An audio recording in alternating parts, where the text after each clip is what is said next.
The Hyundai Tucson's infotainment system, especially in 2022-2023 models, can experience issues like frozen screens or Bluetooth failures.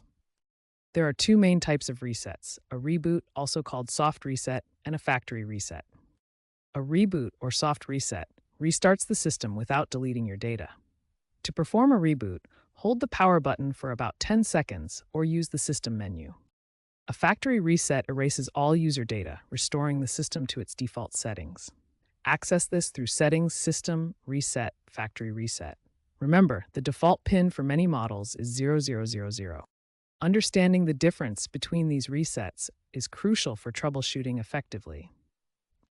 To reboot your system, simply press and hold the power button for approximately 10 seconds until the system restarts. For a factory reset, navigate to Settings, System, Reset, Factory Reset within the infotainment menu. Confirm the action, noting that all personal data will be erased. For Bluetooth issues, go to Settings, Bluetooth, and select Forget Devices. Then repair your phone. Before any reset, ensure the vehicle is parked to avoid safety risks and back up any important data if possible. OTA updates are increasingly common.